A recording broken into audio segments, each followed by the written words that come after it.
सा अवकाश में लेता हूं आप लोगों से। प्रभु जी से मैं क्षमा मांगता हूं। आप सभी को जानकर बड़ी खुशी होगी कि आज हमारे बीच में परम पूज्य सद्गुरुदेव स्वामी दिव्य चेतनानंद जी आए हुए हैं। संस्थापक व संचालक बगलामुखी शक्ति पीठ आश्रम मीरा रोड रामदेव पार्क में स्थित है। 53वां शक्तिपीठ है पूरे भारतवर्ष में। आप सभी लोग स्वागत कीजिए गुरु जी का।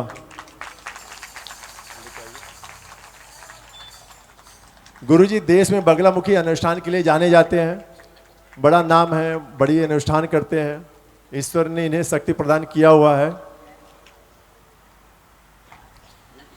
गुरुजी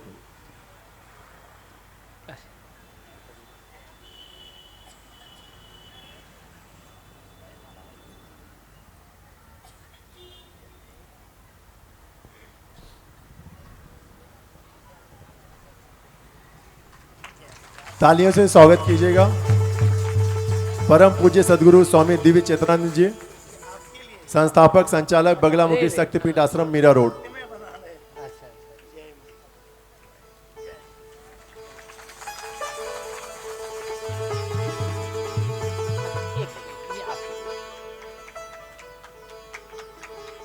तालियों से स्वागत कीजिए। आपके बीच में विभूतियां हैं। ईश्वर की बड़ी कृपा है इस पंडाल में, भागवत कथा में। आज हमारे बीच में साक्षात गुरु जी आए हुए हैं।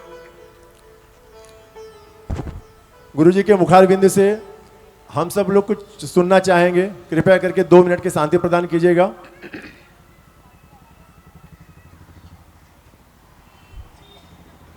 सबसे पहले आप सभी लोग बोलें अपने अपने गुरु महाराज की,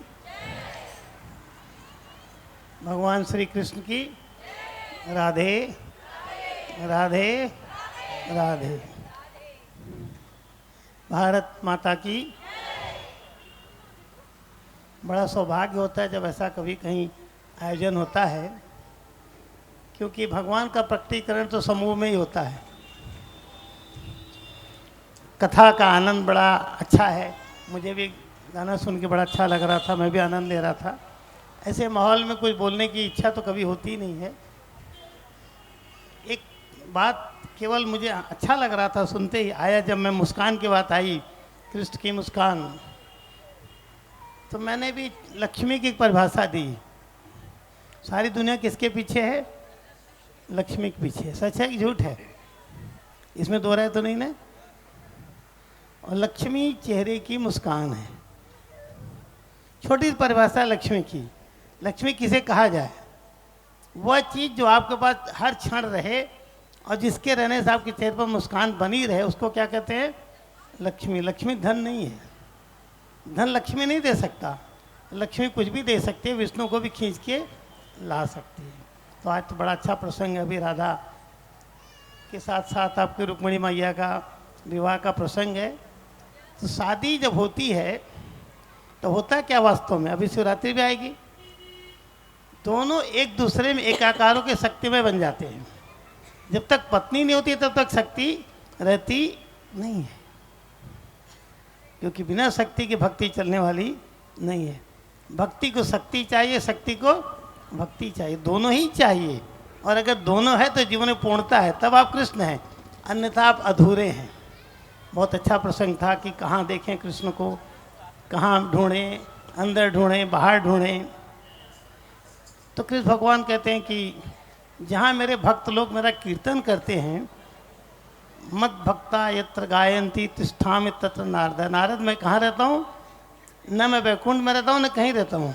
जहाँ मेरे भक्त लोग मेरा गायन करते हैं, गायन मतलब ये नहीं खाली गा रहे हैं, उनके बारे में विचार करना, चिंतन करना, जहाँ ऐसी स्थिति होती है वहाँ भगवान अपने आप प्रकट रहते हैं।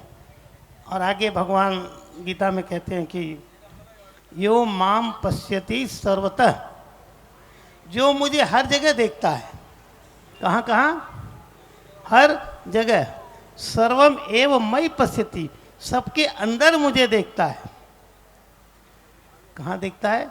सबके। थोड़ा आप लोग हाँ हो करें तो मुझे लगेगा कि इतने 6 दिन की मेहनत आपने की है, कुछ समझ रहे हैं। सर्वमेव मयि पश्यति, जो सबके अंदर मुझे देखता है। क्या आप कभी किसी के अंदर भगवान को देखने का प्रयास करते हो? बड़ी अच्छी बात कही स्वामी जी ने कि सेल्फी तो है।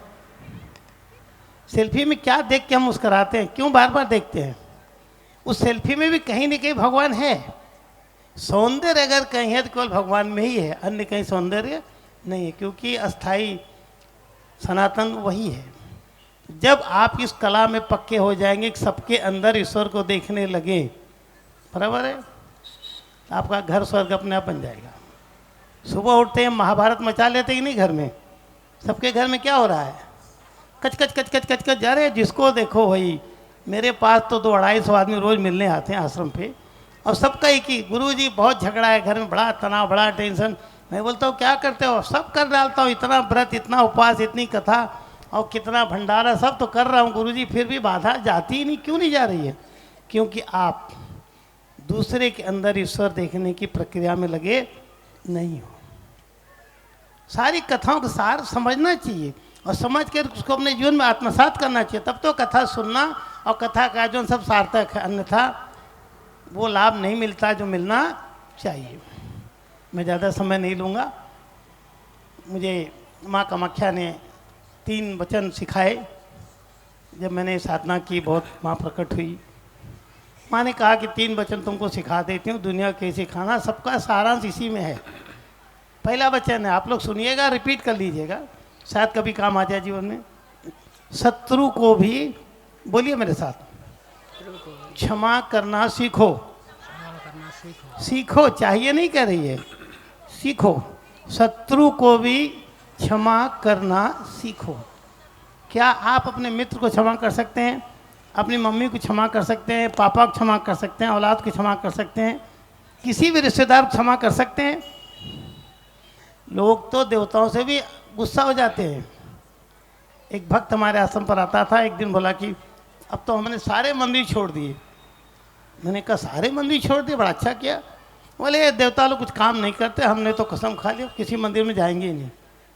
मैंने पूछा क्या काम तेरा? बोलता है कि एक संकल्प है, कोई देवता पूरा ही नहीं करता। मैंने कहा सारे देवता तेरे नौकर लगे हैं क्या, कि जो तू कहेगा वो कर देंगे? नहीं, तो हम उनसे गुस्से हो गए। अरे तुम गुस्से हो कि प्रसन्न भगवान, क्या फर्क पड़ेगा भाई? कुछ फर्क पड़ता है क्या? क्षमा की भावना धर्म का पहला लक्षण है, ये आपके अंदर आना चाहिए। दुनिया क्षमा करो ना करो, कम से कम अपने मम्मी पापा, अपने रिश्तेदार, अपने पति इत्यादि पत्नी को तो क्षमा कर दो। अगर हम क्षमा करने में पक्के हो गए तो गारंटी से हमारे चेहरे पर मुस्कान आ जाएगी। और लक्ष्मी की पहचान क्या है? बोलना नहीं, चेहरे की मुस्कान क्या है? अरे एक बार बोल तो लो, नहीं तो लक्ष्मी आएगी नहीं। चेहरे की मुस्कान ही लक्ष्मी है। तो पहला वचन माँ ने जो मुझे सिखाया, शत्रु को भी क्षमा करना सीखो। अब दूसरा वचन, केवल और केवल लोक कल्याण के बारे में सोचो। केवल और केवल लोक कल्याण के बारे में सोचो। हम क्या सोचते हैं हर पल? दूसरे को ठग के, बेईमानी करके, चोरी कर, कुछ भी करके मेरा भला हो जाए। जब आदमी दूसरों को ठगी करके कुछ भी करके केवल अपना भला सोचता है तो उसका कर्म फल जो प्राप्त होगा वो ठगी ही प्राप्त होगा उसके जीवन में, वो भी कहीं न कहीं ठगा ही जाएगा। तो बोलिए बगला माई की। ये दूसरा वचन था। ये कौन सा? केवल और केवल लोक कल्याण के बारे में सोचो। अब तीसरा वचन, अहंकार रहित। बोलिए मेरे साथ, अहंकार रहित। अहंकार समझते कि नहीं? ईगो, एरोगेंसी है, एकदम अकड़। अहंकार रहित विनम्र जीवन जीना सीखो। Humble life. इतने नम्र बनो जैसे हनुमान जी बने रहते हैं। कृष्ण भगवान ने राशि युग में जाके सबके पाँव धोए, सबका जूठा पत्थर उठाया, किया कि नहीं? उतना बड़ा आदमी कितना छोटा काम किया। आपको तो बोलते हैं जरा किसी की जूता हटा दो, अरे ये मेरा काम है क्या, मैं इसके लिए हूँ। तो जब तक आपके अंदर सारे ये गुण नहीं आते, विनम्रता, मुस्कान विनम्रता से आती है। विनम्रता वो तलवार है जो बड़े से बड़े गुस्से को भी काट देती है। मुस्कान में बड़ी भारी पावर है, और इस सारी पावर का जो मूल सोर्स है उसका नाम है श्री कृष्ण। कृष्ण मतलब सबको खींच ले अपनी तरफ, आकर्षण की शक्ति। तो अभी से ज़्यादा मैं आपका समय नहीं लूँगा। माता आप सब पर कृपा करें, भगवान कृपा करें हर स्वरूप में। हमारा हिंदुस्तान तो यहाँ 33 करोड़ देवता है, एक ही नहीं है।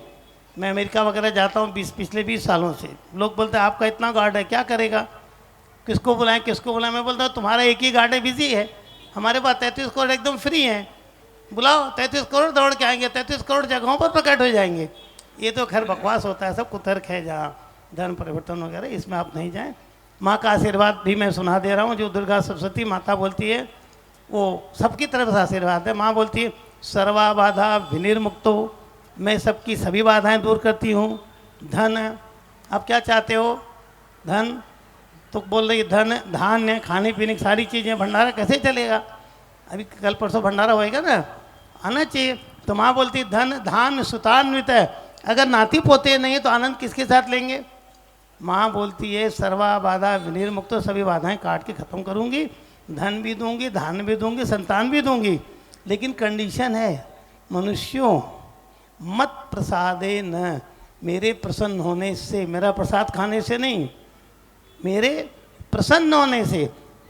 भविष्यति न संशय, ऐसा होता है, इसमें कोई संशय नहीं है, ये माँ का आशीर्वाद है। मैं विराम लेता हूँ, मुझे बहुत खुशी हुई, मैं थोड़ी देर बैठ के थोड़ा और आनंद लेके फिर मैं जाऊँगा।